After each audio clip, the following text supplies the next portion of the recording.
On very emotional note, stranger things खत्म हो चुका है और तुम्हारे मन में काफी ज्यादा सवाल होंगे इसको एंडिंग के रिगार्डिंग। तो मैं आज तुम्हें सब कुछ डिटेल में बताऊंगा। एल जिंदा है या मर गई, वो जो स्टोन है वो कहाँ से आया, माइक की थियरी सच है या गलत, इन सभी के बारे में डिटेल में बात करेंगे वन बाय वन। अगर एंडिंग के बारे में बात करें तो ये एंडिंग एक्चुअली मॉन्स्टर के बारे में कम और कैरेक्टर्स के बारे में ज्यादा है। सबसे पहले बात करेंगे 11 की, क्योंकि पूरा फाइनल वहीं से स्टार्ट होता है और वहीं पे खत्म होता है। 11 का जो सेक्रीफाइस था वो कोई इमोशनल या इम्पल्सिव डिसीजन नहीं था। ये चीज शुरू से फोरशैडो की जा रही थी। काली का कहना था कि वो दुनिया को चाहे कितने भी बार बचा ले पर वो कभी भी अपनी नॉर्मल लाइफ नहीं जी पाएगी। गवर्नमेंट साइंटिस्ट एक्सपेरिमेंट्स ये सब कभी खत्म नहीं होने वाले। एंड हम लोगों ने हर सीजन में ऐसा होते हुए देखा भी है। हॉपर भी उसे छुपा के रखता था। तो हाँ, सबका एम सिर्फ वेक्ना को मारना नहीं था, बल्कि अप्स एंड डाउन और रियल वर्ल्ड के बीच जो ब्रिज बना हुआ था उसको भी डिस्ट्रॉय करना था। एक्सोटिक मैटर जो था वही ब्रिज का कोर था। जब अपसाइड डाउन कोलैप्स होता है तो लॉजिकली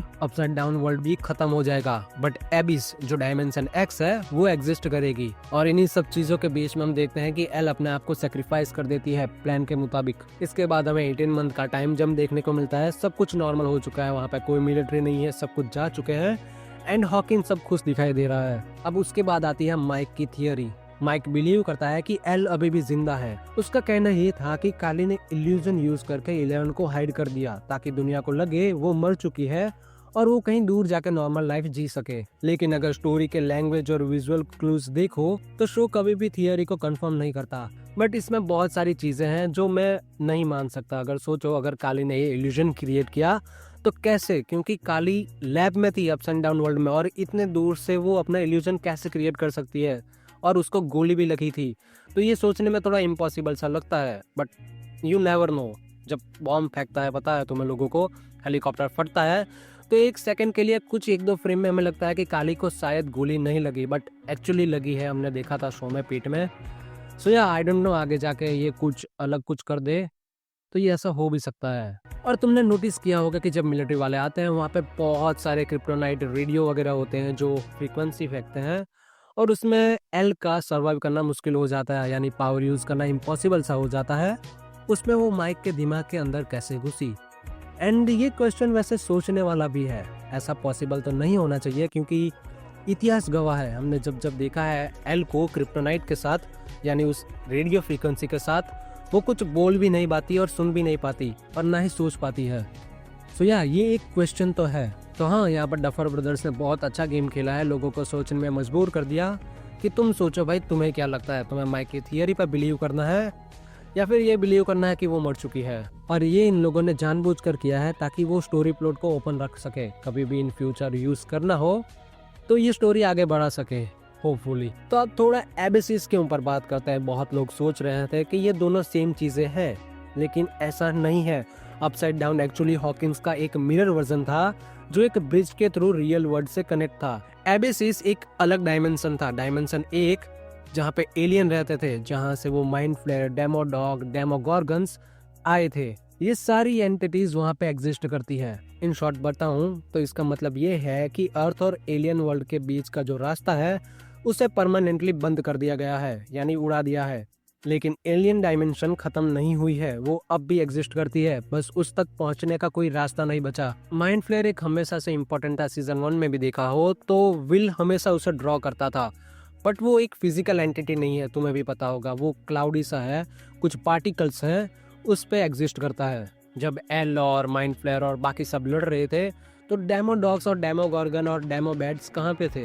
तो मेरे पास इस सवाल का जवाब है, मैं सिर्फ अज्यूम कर रहा हूँ कि ये हो सकता है। तो तुम लोगों ने देखा होगा कि माइंड फ्लेयर के पास एक फिजिकल बॉडी थी, तो क्वेश्चन ये है कि ये बॉडी कहाँ से आई? तो मेरा सोचना ये है कि माइंड फ्लेयर की ये बॉडी डेमोडॉग्स, डेमोगॉर्गन और डेमोबैट से बनी है। सब कुछ मिला के ये बॉडी बनी है उसकी। सो या ये मैं सिर्फ अज्यूम कर सकता हूँ कि ऐसा कुछ हो सकता है। सो या ये एक टेम्पररी स्ट्रक्चर था, वेक्ना और इन सभी चीजों के थ्रू बना था। जैसे ही ब्रिज डिस्ट्रॉय होता है उसका कनेक्शन कट हो जाता है। चाहे माइंड फ्लेयर टेक्निकली जिंदा हो, प्रैक्टिकली सेंस में वो अर्थ के लिए कम्प्लीटली इनरेलेवेंट हो चुका है, क्योंकि वो वापस नहीं आ सकता। सो या शॉर्ट में बताऊं तो एबिस अभी भी एग्जिस्ट करता है, जो डायमेंशन एक्स है, कहीं पे ये प्लेनेट होगा, वो एग्जिस्ट करता है। और माइंड फ्लेयर भी वहीं पे एग्जिस्ट करता है, वो जिंदा है, बट वो अर्थ से अब कनेक्ट नहीं कर पाएगा।